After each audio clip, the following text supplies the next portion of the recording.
जो इंस्पेक्टर है खनन विभाग का, उसका स्पष्टीकरण लेकर के उस पर हम कार्रवाई करेंगे और पुलिस विभाग भी उस थाने से स्पष्टीकरण लेके 24 घंटा के अंदर कार्रवाई करे।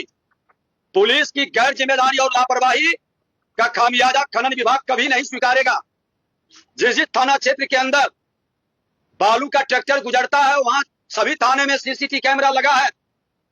सारे सीसीटीवी कैमरा को निकालने का हमने डीएम और एसएसपी को या संबंधित जिला के एसपी डीएम को हमने निर्देश दिया है कि उस थाना से गुजर रहा वहां का थाना प्रभारी क्या कर रहा है। ये थाना प्रभारी की लापरवाही किसी भी कीमत पर स्वीकार नहीं होगी। बिहार के माननीय मुख्यमंत्री कानून का राज स्थापित करने का साफ निर्देश दिए हैं और हम कथनी करनी एक करते हैं, जमीन पर एक्शन कर करके हमारे विभाग के लोग दिखाएंगे। जिनकी लापरवाही नजर आएगी कोई मर्सी उनके साथ नहीं होगा। कुछ असामाजिक तत्व इसका लाभ उठाकर जो खेल खेलना चाह रहे हैं वो कतई बर्दाश्त नहीं होगा और सामाजिक और अपराधी तत्वों से साफ तौर पर कहना चाहेंगे कि अवैध खनन ओवरलोडिंग आप बंद करें, नहीं तो बड़ी कार्रवाई आप पर होगी। खान एवं भूतत्व विभाग चुनाव को लेकर लगभग 3-4 महीने के बाद प्रेस मीडिया के सामने अपने विभाग की पहल और नीति, सरकार के संकल्प को फिर से एक बार बताना चाहेंगे कि हमारा विभाग जो हम लोग निर्णय लिए थे अवैध खनन को जड़ से मिटाने का और जन भागीदारी को बढ़ाने का, कल ही हमने पटना के जिलाधिकारी, पटना के एसएसपी, हमारे विभाग के पदाधिकारी, डायरेक्टर सभी के साथ हम बैठे थे और कल हमने निर्देश दिया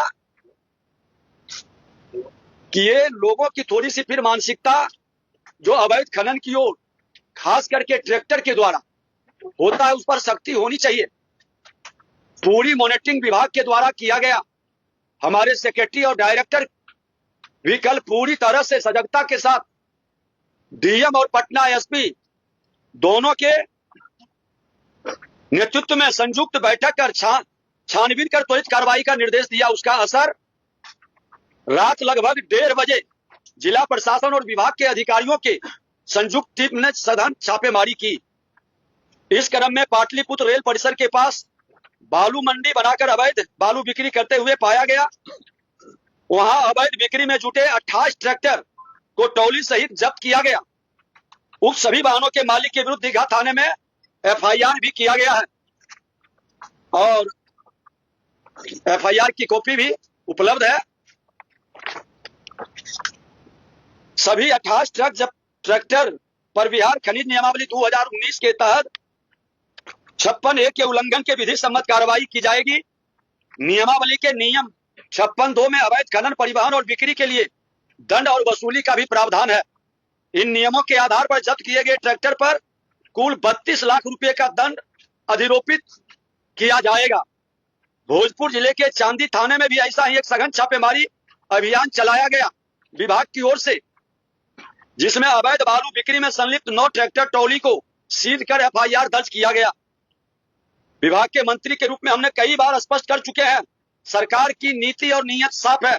अवैध खनन किसी भी कीमत पर बर्दाश्त नहीं किया जाएगा और जिस थाने क्षेत्र के अंदर ये गाड़ी पकड़ाई है हमारे विभाग का जो इंस्पेक्टर है खनन विभाग का, उसका स्पष्टीकरण लेकर के उस पर हम कार्रवाई करेंगे और पुलिस विभाग भी उस थाने से स्पष्टीकरण लेके 24 घंटा के अंदर कार्रवाई करे। पुलिस की गैर जिम्मेदारी और लापरवाही का खामियाजा खनन विभाग कभी नहीं स्वीकारेगा। जिस थाना क्षेत्र के अंदर बालू का ट्रैक्टर गुजरता है वहां सभी थाने में सीसीटीवी कैमरा लगा है। सारे सीसीटीवी कैमरा को निकालने का हमने डीएम और एसएसपी को या संबंधित जिला के एसपी डीएम को हमने निर्देश दिया है कि उस थाना से गुजर रहा वहां का थाना प्रभारी क्या कर रहा है। ये थाना प्रभारी की लापरवाही किसी भी कीमत पर स्वीकार नहीं होगी। बिहार के माननीय मुख्यमंत्री कानून का राज स्थापित करने का साफ निर्देश दिए हैं और हम कथनी करनी एक करते हैं, जमीन पर एक्शन कर करके हमारे विभाग के लोग दिखाएंगे। जिनकी लापरवाही नजर आएगी कोई मर्सी उनके साथ नहीं होगा। आज 15 अक्टूबर से फिर से बालू खनन की गतिविधि शुरू हुई है।